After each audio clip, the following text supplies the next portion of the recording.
Hey everyone, in this video we're going to look at sampling distributions. So the definition is short but kind of tricky to understand. So a sampling distribution refers to the probability distribution of a sample statistic. So if you remember back at the beginning of the class, we talked about having a population of people or things that we're interested in studying typically by measuring something about them. But since we usually can't access the entire population, we select a random sample using some kind of sampling method and then measure something about that sample. Now there's lots of different things we could measure. Suppose we're looking at the population of all Red Rocks students and we select a sample of 100 people and have the ages of all of those students. So we could measure, for example, the mean age. This is the sample mean, that X bar symbol. So if we took our sample, we would have a sample mean, but if we took a different sample, we could measure its mean age or the mean age of those 100 students and get a different sample mean. And then another sample, we would have another sample mean. So I'm calling all of these X bar, but these are different samples, so the sample means would likely be different as well, although they likely would be all fairly similar.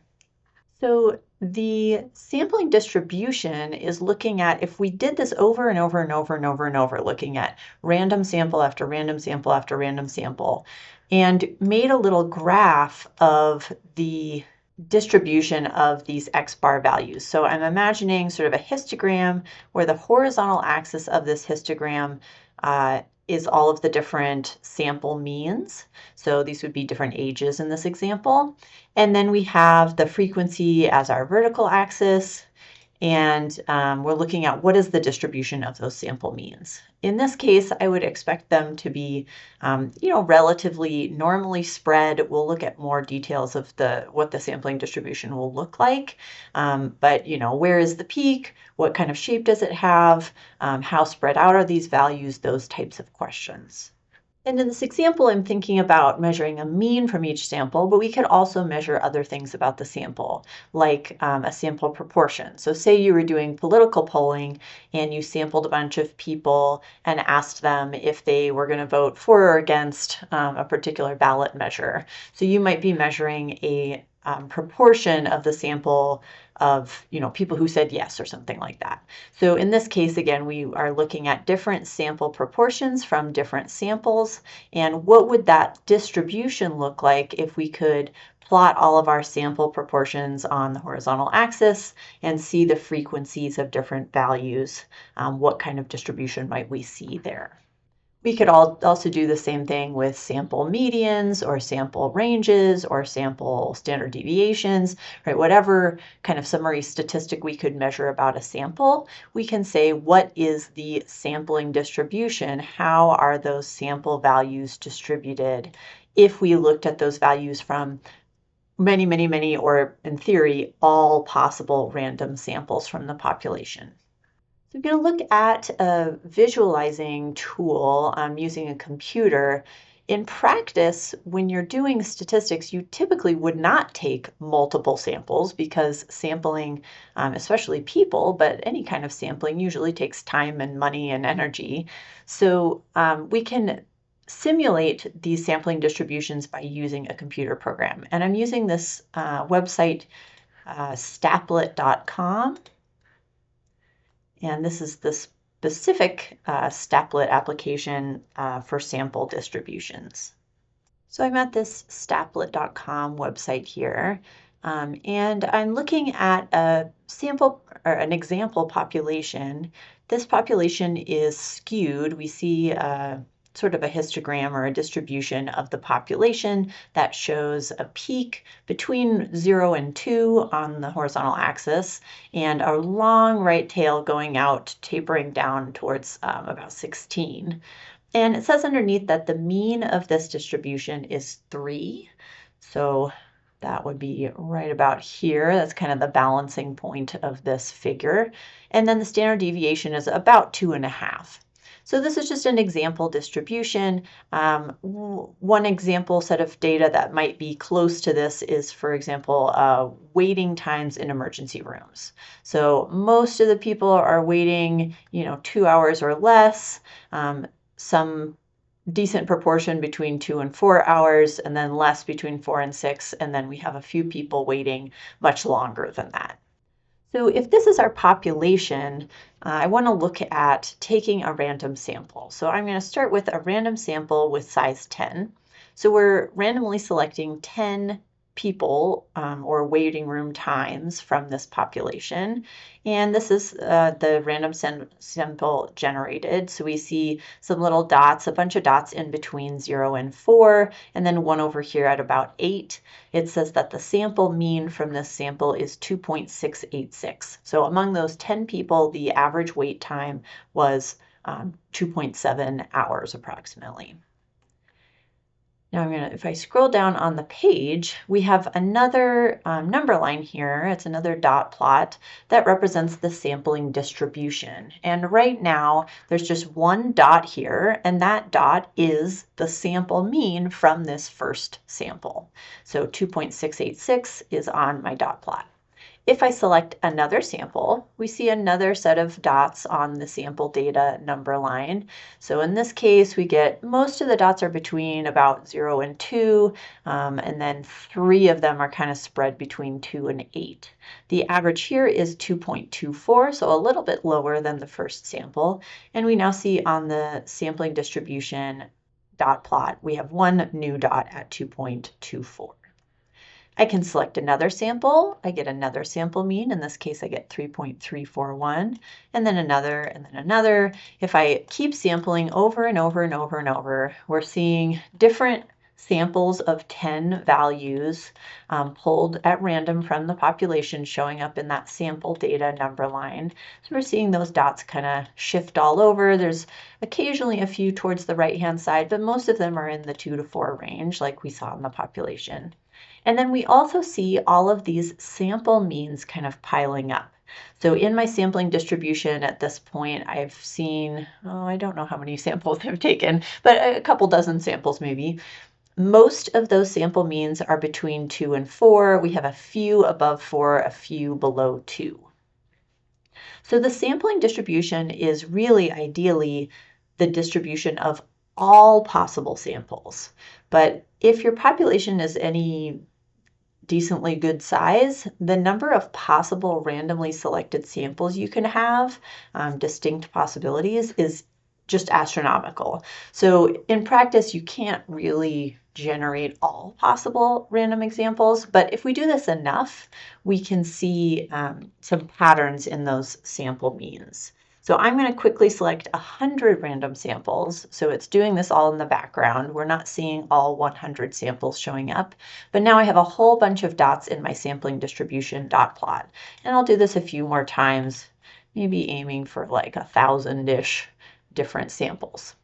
So just to clarify, each sample itself is still only 10 individuals, but we're plotting all of those sample means from thousands of different samples, or at least hundreds of different samples, on this sampling distribution. So at this point, our dot plot has lots of dots in it. We have a pretty tall peak around, let's see, what is that? 2.8-ish. With a little bit of a skew to the right, we have a couple of samples that ended up with a mean above 6. So those are kind of unusually high sample means. But we see the distribution of sample means. This is the sampling distribution of the sample means. The simulation also tells us the mean of the sample means and the standard deviation of the sample means.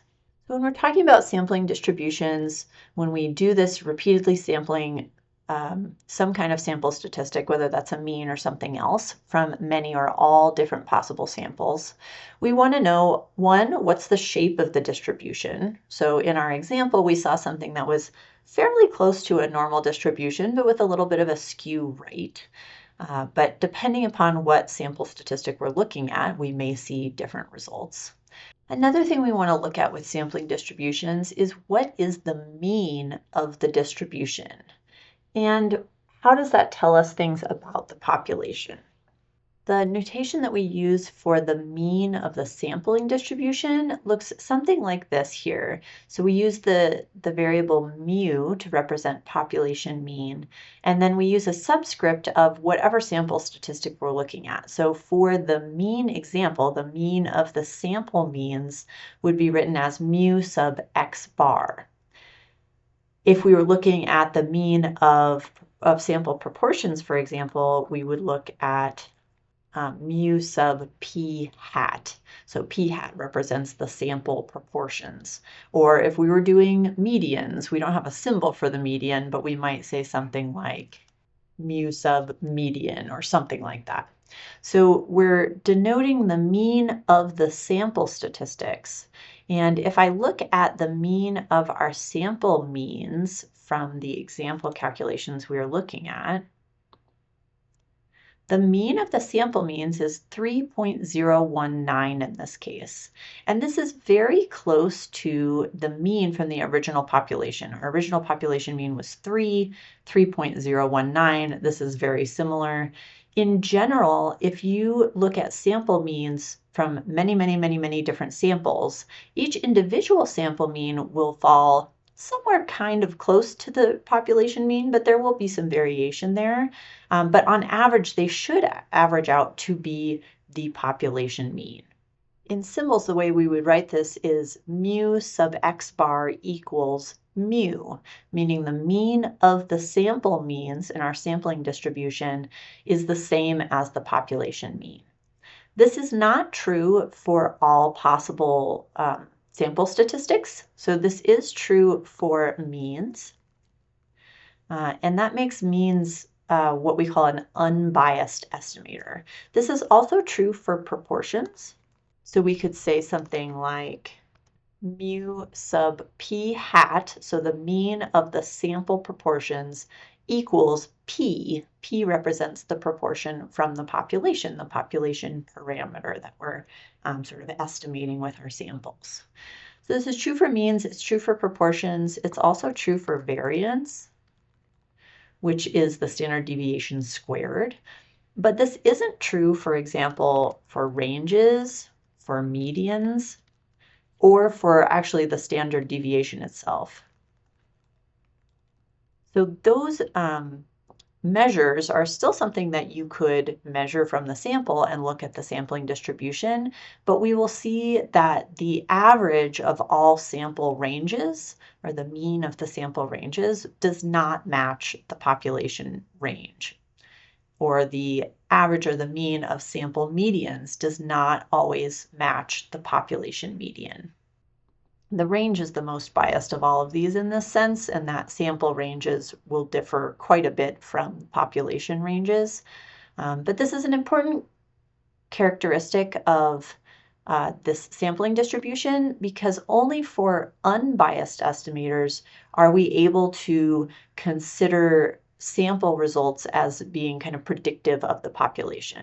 So if I'm looking at sample means, sample proportions, or sample variances, I can expect that, they might differ from the population values by some amount, but on average, they are going to target or average out to the population value. So if I take enough sample means here, I will see that on average, the mean of those sample means is the same as the population. If instead of measuring the sample mean, we took samples from the same population but measured the standard deviation of the samples, we may not see the same thing. So here's a standard deviation from one sample, 1.144. I'm going to do 100 more samples here. So I take 100 samples, each of size 10, and measure the standard deviation of each one, and we've plot these across this number line here. We see numbers spread from a little below 1 up to just above 4 here, with most of them being between about 1.5 and 2.5. The mean of all these sample standard deviations here is 2.111. If I go back to the original population standard deviation is 2.449. These don't match exactly, and that's not, strong evidence that this is a biased estimator. But if we do even lots and lots and lots of samples, the mean of the sample standard deviations will not necessarily match the mean, the original population standard deviation, because this is a biased estimator. The last question we want to ask about the sampling distribution is not just where are the values centered, but also what is the deviation? What is the variation in those sampling statistics?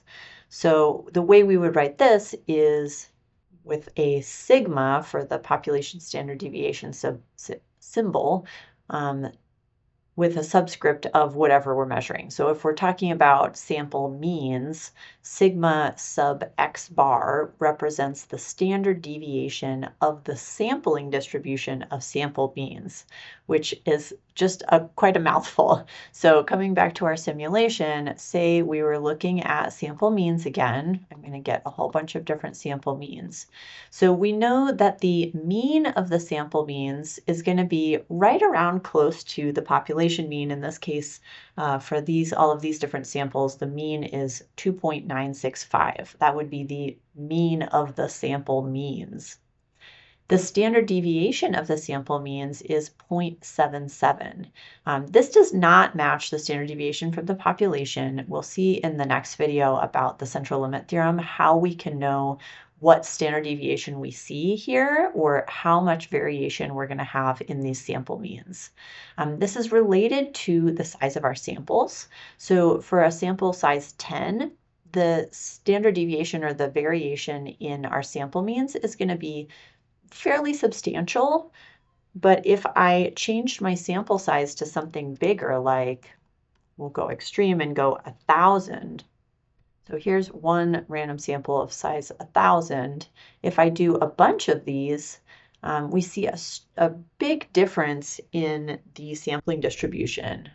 The mean of the sampling distribution is still just about 3, but the standard deviation is much less. The sampling distribution shape we're seeing here is just this teeny tiny peak with hardly any width. And even if I do more samples, we see this pattern continue. So all these sample means are very, very close to 3 in this case. So the spread of the sampling distribution will typically depend upon the sample size. The bigger your sample size, the less spread we'll see in the sampling distribution. But this distribution, again, will be different depending upon whether we're looking at sample means, or sample variances, or sample proportions, or whatever it is that we're collecting. That is it for this video. Thank you for watching.